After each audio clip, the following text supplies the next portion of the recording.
pekerja sedunia. Hidup, hidup rakyat, hidup pekerja. Tengah jalan ni, jalan.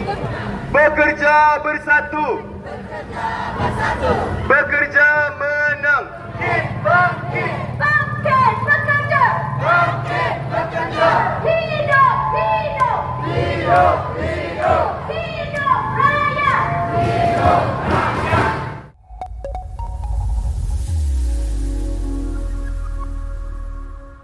Assalamualaikum and a very good day to everyone.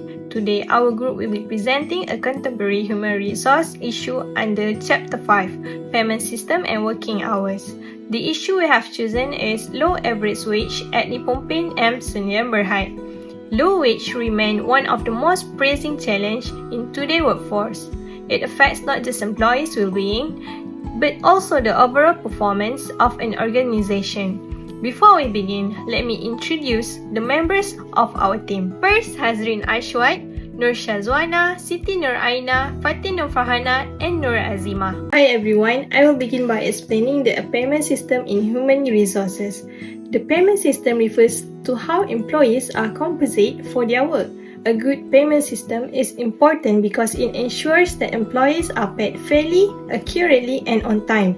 There are a few types of payments that companies use, including time-based pay, where employees are paid according to the hours they work, performance-based pay, which depends on how well the employees perform, salary pay, which is fixed monthly or yearly income, and incentive pay, which rewards employees for meeting certain goals or targets. Next, I will talk about working hours. Working hours refer to the amount of time employees are expected to work. This is a very important part of human resource management because it can affect employee well-being, productivity, and work-life balance. There are different types of working hours arrangement, such as standard working hours, usually 8 hours a day, overtime, which is extra hours work beyond the normal time, shift work, where employees work in different time shifts like morning or night, flexible working hours, where employees can choose their own start and end times, and hybrid work, where employees work partly from the office and partly from home. Proper planning of working helps avoid employees burnout, increase job satisfaction, and improve overall workplace efficiency. A fair and efficient payment system helps keep employees motivated and satisfied, while proper management of working hours supports employee health, productivity, and work-life balance. For a company like Phnom Penh Sdn Bhd, focusing on these two areas can lead to a more positive working environment, reduce staff turnover, and improve overall performance. By understanding and improve this HR practice, companies can ensure that employees feel valued and supported. Hi, I'm Syazwana. Let's explore what positive impact to employees. The implementation of fair payment system and flexible working hours has a significantly positive impact on employees.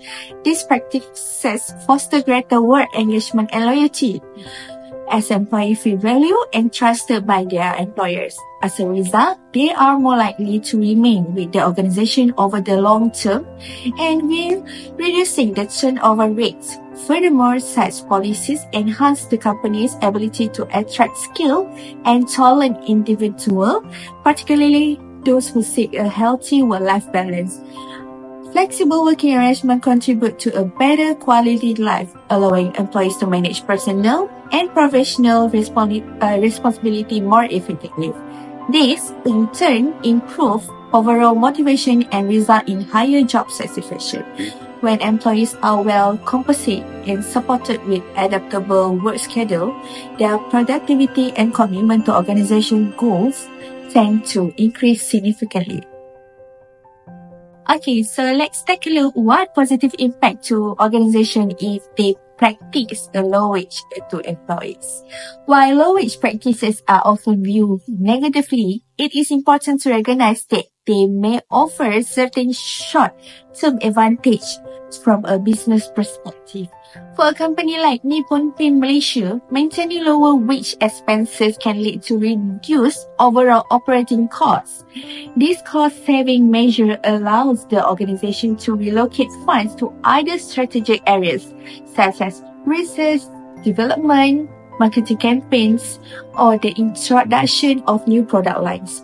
For instance, by minimizing wage costs for entry-level roles, Nippon Paint could invest more in eco-friendly paint innovations or expand its color range offering.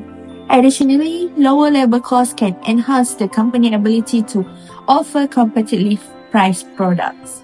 This is especially benefit in price-sensitive markets like DIY home improvement or bulk contractor purchases.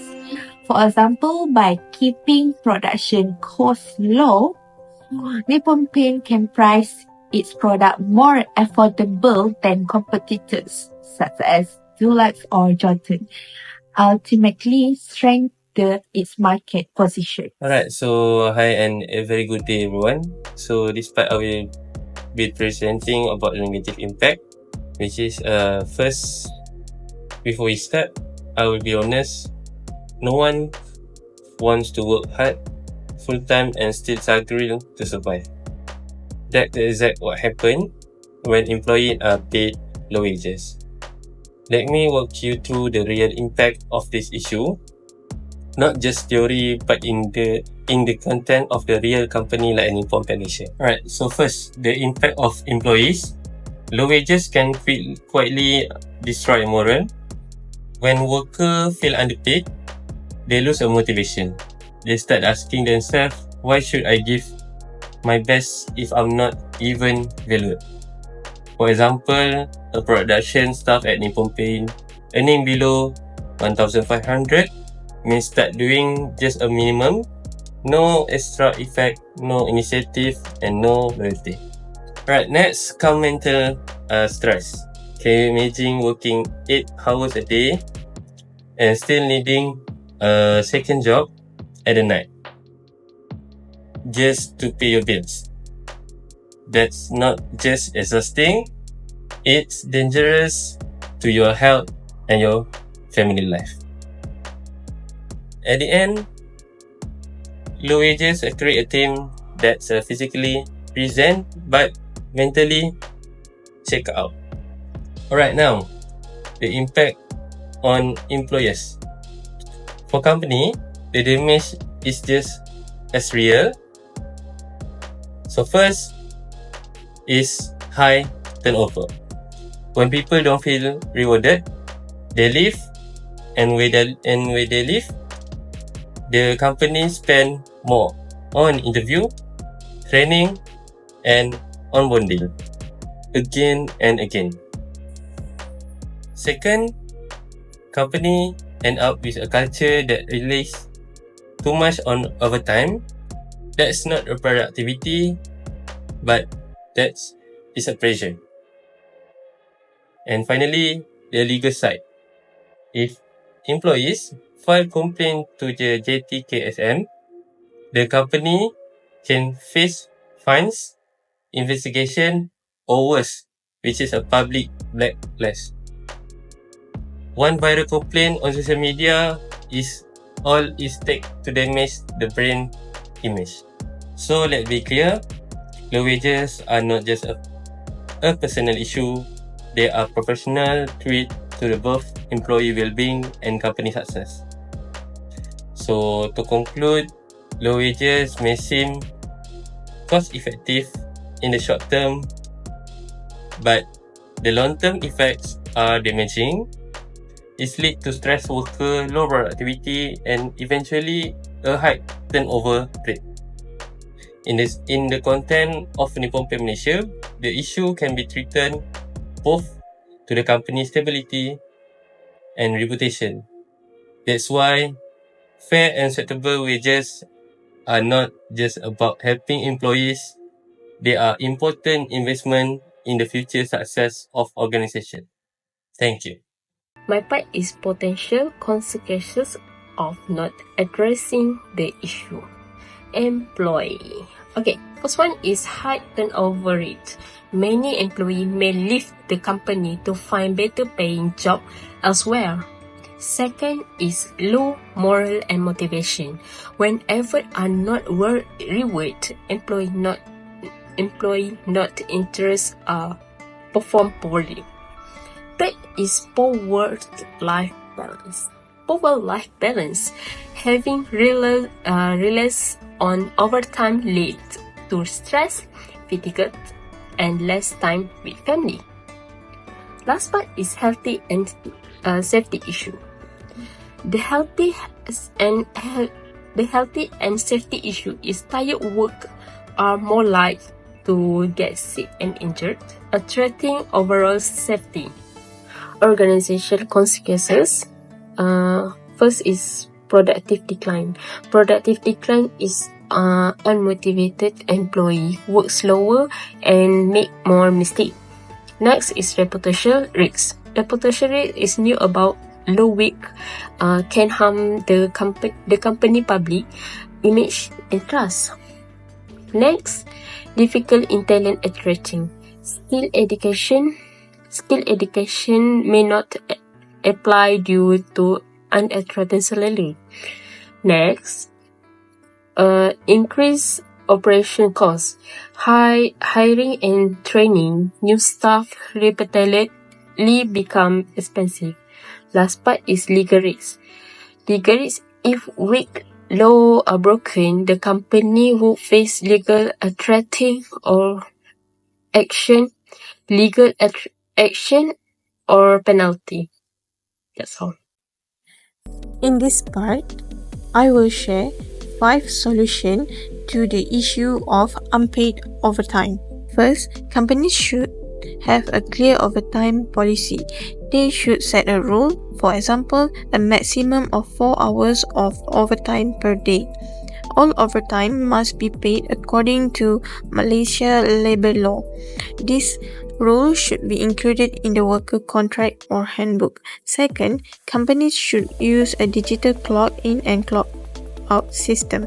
This can be a mobile app, fingerprint scanner, or digital card. It helps record the exact time workers start and finish work. This system makes it easier to track working hours and avoid unpaid overtime. Third, we suggest giving time management training. Workers and team leaders should learn how to plan tasks better. The goal is to complete work during normal office hours. This can reduce the need for working extra hours. Fourth, companies should train their HR and managers about employee rights. Nippon Paint Malaysia has an internal training program called the Leadership Development Program. This helps managers understand how to treat workers fairly and follow the rules. Lastly, companies should check working hours every month. If some staff are working too much overtime, action should be taken. This can help prevent burnout and protect employees from unfair treatment. Nippon Paint used the HRIS system, which records and checks working hours automatically. These are 5 effective ways to solve the issue of unpaid overtime. Thank you.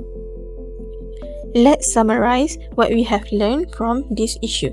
First, overtime without pay is unfair, but it still happens in many companies. Workers are often forced to stay late after working hours, miss their rest time, and lose time with their families. But they don't receive any extra pay. This situation is against the law, especially the Employment Act 1955, which protects workers' rights in Malaysia. So what can be done? Employers and HR must take action. They need to set clear rules for overtime, use a proper system to record working hours, and train managers about employee rights and fair treatment. When we respect workers' time, everyone benefits. We can improve worker productivity, staff motivation and morale, the company's image, and long-term business success. In conclusion, fair treatment at work is not just a law, it is a responsibility. Let's work together to build a fair and healthy workplace. Do you even know how to do your job? I don't understand what. Hey, Veronica, I'm gonna have you take this home and work on it tonight, okay? Respectfully, Susan, I'd rather spend time with my family. Veronica, did you just decline the Zoom meeting that's at 6:30 tonight? Oh, yeah, I did. I did do that. Yeah, because it's outside of my working hours, 9 to 5, so I won't be attending. All right, Veronica, I do need you to be available during your vacation, okay? Susan, you'll be blocked on my vacation because I won't be answering. Okay, Veronica, I'm gonna need you to complete all of this today. Susan, do I look like two people to you? No. Oh, okay, just making sure, because that looks like the work of two people, right? And I'm one. I'm just one person, right? And it's time to go